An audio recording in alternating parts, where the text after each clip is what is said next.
Hello friends, welcome to EWR classes. जैसे कि friends आप सभी जानते हो कि आपका सीटेट का एग्ज़ाम जल्दी ही आने वाला है। उसके लिए EWR क्लासेस चैनल पर कंटिन्यू आपकी क्लास चल रही है मैथ्स प्लस साइंस की।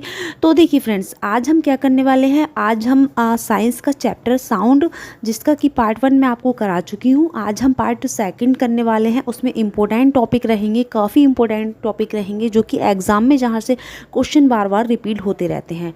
ठीक है फ्रेंड्स, तो देखिए चलिए शुरू करते हैं। हम आज देखते हैं आज के महत्वपूर्ण टॉपिक क्या है।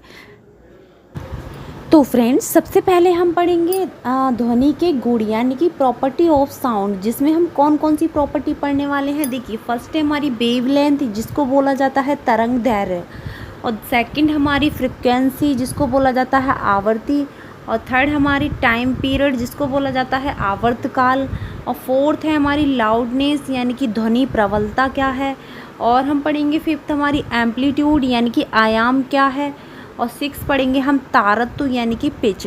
ठीक है, ये सारी इम्पोर्टेंट हैं जो कि यहाँ से ही आपके एग्ज़ाम में क्वेश्चन बनते हैं। तो बिल्कुल एक एक करके सभी को हम डिटेल में पढ़ेंगे। तो फ्रेंड्स चलिए पढ़ते हैं। सबसे पहले हम तरंग दैर्घ्य को यानी कि वेवलेंथ क्या है। तो फ्रेंड्स चलिए समझते हैं तरंग दैर्घ्य क्या है, वेवलेंथ क्या है। तो सबसे पहले देखिए, वेवलेंथ जो है इसको हम लैम्डा से डिनोट करते हैं। फ्रेंड्स किससे करते हैं, लैम्डा से डिनोट करते हैं। और देखिए इसकी डेफिनेशन देखते हैं क्या है। तो देखिए, ध्वनि तरंग द्वारा एक दोलन में तय की गई दूरी यानी कि the distance covered by A sound wave in one oscillation, यानी कि इन्होंने कहा है कि एक दोलन में तय की गई दूरी, दोलन को हम वाइब्रेशन भी बोल सकते हैं, कंपन, ठीक है ना। तो एक दोलन कैसे कंप्लीट होता है, सबसे पहले फ्रेंड्स ये देखते हैं। तो देखिए, आपकी वेव जो है इस तरीके से चलती है, इस तरीके से, ठीक है ना। एक वेव, एक दोलन इस तरीके से कंप्लीट होता है यहाँ से और यहाँ तक, ठीक है फ्रेंड्स। फिर से यही रिपीट होने लगता है इस तरीके से। तो जैसे कि आपका एक दोलन, ये जो है ये एक दोलन आपका कंप्लीट हो जाता है फ्रेंड्स, ठीक है। तो इसके जो बीच की जो दूरी है, डिस्टेंस है, इसी को हम तरंग दैर्घ्य बोलते हैं। जैसे कि इसको क्या बोलते हैं, हमने देखी इसको क्रेस्ट बोलते हैं। क्या बोलते हैं, क्रेस्ट, यानी कि हिंदी में बोला जाता है इसको शिखर, ठीक है फ्रेंड्स। और इसको क्या बोलते हैं, हम इसको ट्रक बोलते हैं। इस तरीके से क्या बोलते हैं, ट्रक, यानी कि इसको हिंदी में क्या बोलते हैं, गर्त बोलते हैं। तो हम कह सकते हैं एक तरीके से, और भी कह सकते हैं। देखिए, पहला क्रेस्ट ये है और दूसरा क्रेस्ट ये बनेगा और तीसरा ये बनेगा। इसी तरीके से पहला गर्त ये बनेगा, सेकंड गर्त ये बनेगा। तो कह सकते हैं कि दो क्रेस्ट के बीच की दूरी, या फिर कह सकते हैं दो ट्रक के बीच की दूरी, ठीक है ना, यानी कि दो गर्त के बीच की दूरी क्या कहलाती है, वेवलेंथ कहलाती है, यानी कि तरंग दैर्घ्य कहलाती है। ठीक है फ्रेंड्स। तो तरंग दैर्घ्य क्या है, समझ गए कि ध्वनि तरंग द्वारा एक दोलन तय करने में की गई दूरी। तो फ्रेंड्स देखिए, एक बार और समझा देती हूँ, एक दोलन कैसे कंप्लीट होता है। जैसे आपकी ये इस तरीके से, ये क्या है, एक दोलन कंप्लीट हो गया इस तरीके से, ठीक है फ्रेंड्स। फिर से क्या है, फिर से यही रिपीट होने लगता है। एक तरीके से, इस तरीके से कह सकते हैं कि एक उल्ट इस तरीके से ऐस बन गया, ठीक है ना, क्या है, ऐस। तो ये हमारा एक दोलन कंप्लीट होता है, ठीक है फ्रेंड्स। तो इसी के बीच की दूरी क्या कहलाती है, कि फिर से यही रिपीट होने लगता है। तो ये एक दोलन है, तो ये क्या है, इसके बीच की दूरी क्या है, वेवलेंथ है। और जैसे क्रेस्ट है, तो क्रेस्ट एक आपका यहाँ, एक यहाँ बनेगा, तो दो क्रेस्ट की दूरी क्या हो जाएगी हमारी, तरंग दैर्घ्य यानी कि वेवलेंथ, ठीक है फ्रेंड्स। चलिए अब नेक्स्ट टॉपिक समझाती हूँ आपको। आई होप आपको ये चीज़ समझ में आ गई होगी कि तरंग दैर्घ्य क्या है। तरंग दैर्घ्य है ध्वनि तरंग द्वारा एक दोलन में तय की गई दूरी, ठीक है फ्रेंड्स। चलिए अब नेक्स्ट देखते हैं। फ्रेंड्स अब हम पढ़ते हैं आवर्तकाल यानी कि टाइम पीरियड किसे कहते हैं। तो देखिए ध्यान दीजिए, टाइम पीरियड को हम टी से रिप्रेजेंट करते हैं, किससे, टी से। तो देखिए टाइम पीरियड है क्या, तो देखिए ध्वनि तरंग द्वारा एक दोलन में लगा समय। तो फ्रेंड्स इससे पहले हमने क्या पढ़ा था, तरंग दैर्घ्य क्या है, वेवलेंथ क्या है। तो वेवलेंथ होती है दो शिखर के बीच की दूरी, ठीक है ना। इस तरीके से ये शिखर है, इनके बीच की दूरी और एक कंपन पूरा करने में लगी दूरी, ठीक है ना। एक कंपन पूरी जो एक हमारा दोलन है, इस तरीके से एक वाइब्रेशन को पूरा करने में चली गई दूरी क्या कहलाती है, हमारी वेवलेंथ कहलाती है। बट यहाँ पर किसकी बात हो रही है, यहाँ बात हो रही है ध्वनि तरंग द्वारा एक दोलन में लगा समय, ठीक है फ्रेंड्स। तो एक दोलन में चली गई दूरी हमारी वेवलेंथ कहलाती है। देखिए इस तरीके से एक दोलन कंप्लीट होता है, ठीक है फ्रेंड्स, इस तरीके से। तो इन्होंने कहा है कि जो आवर्तकाल है वो ध्वनि तरंग द्वारा एक वाइब्रेशन में लगा समय क्या कहलाता है, आवर्तकाल कहलाता है। तो एक दोलन या एक वाइब्रेशन कैसे कंप्लीट होता है फ्रेंड्स, इस तरीके से आपका एक दोलन देखिए यहाँ के बाद क्या है, ये चीज़ दोबारा रिपीट होने लगती है यहाँ से, फिर इस तरीके से। तो मैं आपको बता रही थी कि एस मान के चलो कि एस क्या है हमारा, एक दोलन कंप्लीट है इस तरीके से, ठीक है फ्रेंड्स। तो ये क्या है, एक दोलन। तो अब इसमें जो समय लगता है एक दोलन कंप्लीट करने में, जो समय लगता है वो हमारा आवर्तकाल कहलाता है और इसको टी से रिप्रेजेंट किया जाता है। फ्रेंड्स आपको ध्यान रखना है, ध्वनि तरंग द्वारा एक दोलन में लगा समय आवर्तकाल कहलाता है और ध्वनि तरंग द्वारा एक दोलन में चली गई दूरी क्या कहलाती है, हमारा वेवलेंथ यानी कि तरंग दैर्घ्य कहलाती है। तो आपको हर डेफिनेशन में आपको एक ध्वनि तरंग द्वारा ये चीज़ ज़रूर ऐड करनी है आपको, उसके बाद आपकी डेफिनेशन बनती चली जाएगी, ठीक है फ्रेंड्स। आपको ध्यान रखना है, एक बार और रिपीट कर देती हूँ। तरंग दैर्घ्य वेवलेंथ में क्या बोला गया था, ध्वनि तरंग द्वारा एक दोलन में चली गई दूरी, ठीक है। एक दोलन हमारा एस की तरह जो है कंप्लीट होता है इस तरीके से, आपको ध्यान रखना है, ठीक है फ्रेंड्स। उसके बाद क्या है, यही चीज़ दोबारा रिपीट होने लगती है, एस रिपीट होता जाता है, ठीक है फ्रेंड्स। तो टाइम पीरियड क्या है आप समझ गए होंगे। चलिए अब नेक्स्ट टॉपिक पर चलते हैं। तो फ्रेंड्स अब हम समझते हैं आवृत्ति क्या है, फ्रीक्वेंसी क्या है। तो फ्रीक्वेंसी जो है हमारी, इसको हम म्यू से रिप्रेजेंट करते हैं फ्रेंड्स। किससे करते हैं, म्यू से रिप्रेजेंट करते हैं, आपको ध्यान रखना है। और देखिए ध्वनि तरंग द्वारा एकांक समय में संभव दोलनों की संख्या, देखिए एक दोलन कैसे होता है, एस की तरह होता है, इस तरीके से मैंने आपको बताया था। अब इन दोलनों की संख्या कितनी है, ठीक है ना, इस तरीके से ये चलता जाता है, रिपीट होता है। फिर जो हमारा एस है इस तरीके से एस जो बनता है, ये इस तरीके से एस बनता है, तो ये क्या है, रिपीट होता है। तो इन एस की संख्या, इन दोलनों की संख्या क्या कहलाती है, फ्रीक्वेंसी कहलाती है, ठीक है। एकांक समय में कितने दोलन हुए, कितने वाइब्रेशन कंप्लीट हुए हैं, कितने जो है कंपन हुए हैं, वो सभी क्या कहलाते हैं, फ्रीक्वेंसी कहलाते हैं। अब कहा जाता है फ्रेंड्स कि जितनी दोलनों की संख्या जितनी लो होती है, कम होती है, तो हमारी आवृत्ति भी कम होती है, फ्रीक्वेंसी भी कम होती है, ठीक है। अगर जो वाइब्रेशन है, कंपन है, इसकी संख्या ज़्यादा होती है, यानी कि दोलनों की संख्या ज़्यादा होती है, तो फ्रीक्वेंसी जो है हमारी वो भी हाई होती है, ठीक है फ्रेंड्स। जैसे आपको यहाँ पर दिख रहा है, यहाँ पर देखिए ये पिच का, अभी आपको पिच का नेक्स्ट पेज पर समझाऊंगी, यहाँ पर आपको ध्यान नहीं देना है, आपको ध्यान देना है लो फ्रिक्वेंसी पर और हाई फ्रिक्वेंसी। तो देखिए आवृत्ति जो है, देखिए यहाँ पर क्या है, जो लो फ्रिक्वेंसी है यानी कि दोलनों की संख्या, यानी कि कंपन की संख्या, वाइब्रेशन की संख्या कम है, ठीक है ना, ये दूर दूर है तो ये क्या है, कम है, वाइब्रेशन जो है हमारा लो है, तो हमारी फ्रिक्वेंसी भी क्या है, लो रहेगी, ठीक है।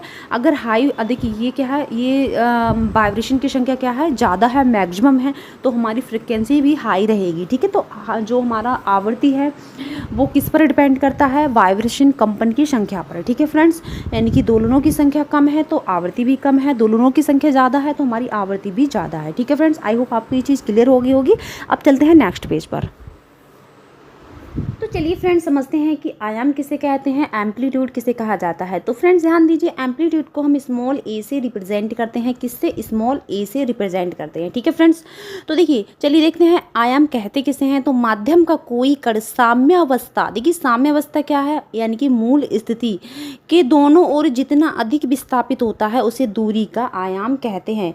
यानी कि इन्होंने कहा है किसी माध्यम में मूल स्थिति के दोनों ओर अधिकतम विस्थापन क्या कहलाता है, हमारा आयाम कहलाता है। अब देखिए मूल स्थिति क्या है, जैसे आपकी ये वेव है, तो ये वेव क्या है, एक रेखा है, एक लाइन है, इस पे क्या कर रही है, ऊपर नीचे ट्रैवल कर रही है, ठीक है ना, इस तरीके से क्या कर रही है, ट्रैवल कर रही है। तो मूल स्थिति क्या है, ये है। तो मूल स्थिति से कितना ऊपर और कितना नीचे ये तरंग विस्थापित होती है, तो वही क्या कहलाता है, हमारा आयाम कहलाता है। जैसे कि देखिए यहाँ पर शो किया गया है, ये क्या है, इसका आयाम है। जैसे कि ये तरंग है, एक बार और बताती हूँ आपको, देखिए इस तरीके से मान लीजिए ये आपकी वेव इस तरीके से क्या कर रही है, ट्रैवल कर रही है एक लाइन पर।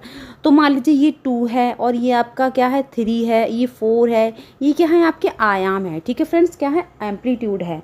तो ये क्या है, जो यानी कि मूल स्थिति से कितना ऊपर और कितना नीचे का विस्थापन क्या कहलाता है, हमारा अधिकतम विस्थापन क्या कहलाता है, हमारा दूरी का आयाम कहलाता है, ठीक है। जैसे कि पेंडुलम का एग्जाम्पल लेते हैं, जैसे पेंडुलम आपने देखा है इस तरीके से होता है, इस तरीके से, ठीक है ना, इस तरीके से ये क्या रहता है, पेंडुलम की ये मूल स्थिति होती है। तो मूल स्थिति के इधर कितना जाएगा और इधर कितना जाएगा, ठीक है ना, इधर और इधर, ये क्या कहलाता है, इसका आयाम ए, इसको स्मॉल ए से रिप्रेजेंट करते हैं। तो पेंडुलम का आयाम ये होता है, मतलब कितना अपनी मूल स्थिति से इधर गया है और कितना इधर गया है, ठीक है। तो यही क्या होता है, आयाम। सेम यहीं पर वेव में भी यही, देखिए कितना मूल स्थिति से ऊपर और कितना मूल स्थिति से नीचे अधिकतम विस्थापित होता है, तो ये क्या कहलाता है, हमारा आयाम कहलाता है। यानी कि इसको हम स्मॉल ए से रिप्रेजेंट करते हैं, ठीक है फ्रेंड्स। आई होप आपको ये चीज़ क्लियर हुई होगी। चलिए अब चलते हैं नेक्स्ट टॉपिक पर। तो फ्रेंड्स हम बात करेंगे साउंड लाउडनेस की, यानी कि ध्वनि प्रबलता की। ध्वनि प्रबलता क्या है, तो देखिए इसको हम ध्वनि प्रबलता को ध्वनि तीव्रता भी बोलते हैं। तो अब चलिए देखेंगे कि ध्वनि की प्रबलता कंपन के आयाम पर निर्भर करती है, यानी कि the loudness of sound depend on the amplitude of vibration. इन्होंने कहा है कि ध्वनि की प्रबलता जो है किस पर डिपेंड करती है, कंपन के आयाम पर, ठीक है। नेक्स्ट देखते हैं, कंपन का आयाम अधिक होने पर ध्वनि की प्रबलता बढ़ती है, ठीक है फ्रेंड्स। तो चलिए इजी लैंग्वेज में अगर हम बात करें तो ध्वनि प्रबलता वो होती है जैसे कि दूर बैठे हुए व्यक्ति को आपकी आवाज़ कितनी तीव्र गति से सुनाई देती है, कितनी तीव्र आवाज़ आपको उसको सुनाई दे रही है, ठीक है ना। आवाज़ पर डिपेंड करता है, ठीक है ना। जैसे कि मान लीजिए आप किसी बच्चे को डांट देते हो तो वो रोने लग जाता है, तो थोड़ा स्लो होके रोएगा वो। स्टार्टिंग में क्या, अगर आप उसको एक थप्पड़ बजा दोगे तो क्या करेगा वो, और स्पीड से रोएगा, और बजा दोगे तो और स्पीड से रोएगा। तो क्या होता है, इस तरीके से उसका जो है कंपन जो है, वाइब्रेशन जो है बढ़ता जाता है। और वाइब्रेशन बढ़ेगा तो क्या होगा, एम्पलीट्यूड भी बढ़ेगा, ठीक है। एम्पलीट्यूड बढ़ेगा तो क्या होगा, हमारी ध्वनि प्रबलता भी बढ़ेगी, ठीक है। जैसे मान लीजिए कोई वेव है, आपने एम्पलीट्यूड तो पढ़ ही लिया। एम्पलीट्यूड क्या होता है, कोई मूल बिंदु, देखिए एम्पलीट्यूड हमने पढ़ा था क्या होता है, कोई मूल बिंदु पर कोई जो हमारी वेव है वो इस तरीके से ट्रैवल करती है, ऊपर नीचे जितना अधिक विस्थापित होती है वही क्या होता है, एम्पलीट्यूड होता है, ठीक है ना फ्रेंड्स। तो इन्होंने कहा है कि ध्वनि की प्रबलता कंपन के आयाम पर निर्भर करती है। तो ये जितना अधिक ऊपर विस्थापित होती है उतनी ही ज़्यादा क्या होता है, हमारा आयाम होता है, ठीक है ना। आयाम उतना ही ज़्यादा अधिक होता है, और जितना ज़्यादा आयाम होगा, आयाम बढ़ेगा तो हमारी ध्वनि प्रबलता भी बढ़ेगी। और आयाम कम होगा इस तरीके से, देखिए कम होगा आयाम इस तरीके से, तो क्या होगा, ध्वनि की प्रबलता भी कम होगी। तो फ्रेंड्स आपको ये चीज़ याद रखनी है, एग्जाम में यहाँ से ही पूछे जाते हैं कि ध्वनि की प्रबलता किस पर डिपेंड करती है, आयाम पर, या फिर फ्रिक्वेंसी पर, या फिर एम्पलीट्यूड पर, या फिर पिच पर। इस तरीके से आपसे क्वेश्चन जो है पूछ लिए जाते हैं, ठीक है फ्रेंड्स। तो ये जो हम काफ़ी इंपॉर्टेंट टॉपिक्स जो पढ़ रहे हैं, यहाँ से कंपलसरी है आपका क्वेश्चन बनना, ठीक है फ्रेंड्स। तो आपको समझ ही गए होगी कि जो ध्वनि की प्रबलता है, यानी कि ध्वनि तीव्रता है, वो किस पर डिपेंड करती है, आयाम पर। आपको ध्यान रखना है कि अगर आयाम बढ़ता है तो ध्वनि प्रबलता बढ़ती है, आयाम घटता है तो ध्वनि की प्रबलता भी घटती है, ठीक है फ्रेंड्स। ये चीज़ आपको ध्यान रखनी है। तो फ्रेंड्स चलिए अब चलते हैं नेक्स्ट टॉपिक पर। तो फ्रेंड्स अब हम पढ़ते हैं पिच क्या है, तारत्व क्या है। अभी हमने पिछला टॉपिक पढ़ा था प्रबलता, यानी कि ध्वनि प्रबलता किसे कहते हैं। तो ध्वनि प्रबलता जो है किस पर डिपेंड करता था, आयाम पर, एम्पलीट्यूड पर डिपेंड करता था। यहाँ पर क्या है हमारा पिच, तो पिच किस पर डिपेंड करेगा, फ्रिक्वेंसी पर। तो पहले देख लेते हैं, समझ लेते हैं, उसके बाद हम फ्रिक्वेंसी पर आते हैं। देखिए ध्वनि, यहाँ पर ध्यान दीजिए, ध्वनि की तीक्ष्ण यानी कि महीन अथवा भारी यानी कि मोटी होने के गुण को ध्वनि का तारत्व कहते हैं, ठीक है फ्रेंड्स। यानी कि ये एक आवाज़ है जिसका देखिए जैसे आपने चिड़िया देखी है, तो चिड़िया कैसे बोलती है, बहुत ही, चिड़िया की जो आवाज़ है तीव्र होती है, और क्या कहते हैं उसमें पिच भी ज़्यादा होता है, क्योंकि उसकी आवाज़ जो है बारीक होती है, ठीक है फ्रेंड्स। और कौवा देखा है, कौवा की आवाज़ कैसी होती है, मोटी होती है, तो उसमें जो तारत्व है कम होता है, पिच कम होता है, ठीक है फ्रेंड्स। अब देखिए कैसे कम होता है, कैसे ज़्यादा होता है, तो यहाँ ध्यान दीजिए, आवृत्ति बढ़ने पर तारत्व बढ़ता है, ठीक है फ्रेंड्स।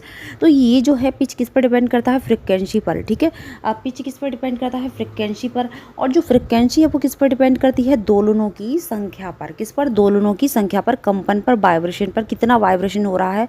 देखिए यहाँ पर क्या है, जो वेव चल रही है इसमें वाइब्रेशन की संख्या कम है, यानी कि दोलनों की संख्या कम है, तो क्या है यहाँ पर फ्रिक्वेंसी कम होगी, ठीक है। और यहाँ पर क्या है, वाइब्रेशन ज़्यादा हो रहे हैं, ठीक है ना, जल्दी जल्दी हो रहे हैं, तो ये क्या है, यहाँ पर जो है हमारी फ्रिक्वेंसी ज़्यादा होगी। यानी कि फ्रिक्वेंसी डिपेंड करती है किस पर, वाइब्रेशन पर, दोलनों की संख्या पर। तो देखिए जब वाइब्रेशन कम होंगे तो आवृत्ति जो है फ्रिक्वेंसी कम होगी, और पिच भी हमारा कम होगा, क्योंकि पिच डिपेंड करता है आवृत्ति पर, ठीक है फ्रेंड्स। और अगर वाइब्रेशन की संख्या ज़्यादा है तो फ्रिक्वेंसी भी ज़्यादा होगी और पिच भी हमारा ज़्यादा होगा। तो पिच किस पर डिपेंड करता है, फ्रिक्वेंसी पर। पिच ज़्यादा है तो फ्रिक्वेंसी भी ज़्यादा है, अगर पिच कम है तो फ्रिक्वेंसी भी कम है। और फ्रिक्वेंसी किस पर डिपेंड करती है? दोलनों की संख्या पर, कंपन की संख्या पर, ठीक है। जितने कम दोलन होते हैं उतनी ही कम आवृत्ति होती है, उतनी ही कम पिच होता है, ठीक है। और जितनी ज़्यादा आवृत्ति होती है उतनी ही ज़्यादा दोलनों की संख्या होती है। ये चीज़ आपको ध्यान रखनी है फ्रेंड, ठीक है। इनके आपको क्या समझ आया? पिच किस पर डिपेंड करता है? आवृत्ति पर, फ्रिक्वेंसी पर। और फ्रिक्वेंसी किस पर डिपेंड करती है? दोलनों की संख्या पर। आपसे पूछा जाएगा एग्जाम में, ये चीज़ें बहुत पूछी जाती हैं, तो आपको अच्छे से ध्यान रखना है। जैसे कि अभी हमने पढ़ा था ध्वनि प्रबलता किस पर डिपेंड करती है? एम्पलीट्यूड पर। इसी तरीके से पिच हमारा किस पर डिपेंड करता है? फ्रिक्वेंसी पर, ठीक है फ्रेंड्स। यहाँ पर जो एग्जाम्पल लिए हुए हैं, जैसे आप ड्रम को बजाते हो तो ड्रम में कैसी आवाज़ आती है? एकदम तीव्र आवाज़ नहीं होती है, ड्रम में थोड़ा लो पिच होती है, ठीक है, लो पिच साउंड होती है। तो जैसे कि सीटी है, सीटी की आवाज़ एकदम तीव्र होती है, तीखी होती है, एकदम तीक्ष्ण होती है। तो उसमें क्या होता है? हाई पिच साउंड होता है फ्रेंड, ठीक है। ये चीज़ आपको ध्यान रखिए। ऐसे बहुत सारे एग्जाम्पल है, जैसे कुकर की सीटी जो बजती है तो उसमें कैसी आवाज़ होती है? उसमें हाई पिच होता है, ठीक है फ्रेंड्स। ये चीज़ आपको ध्यान रखनी है, ठीक है फ्रेंड्स।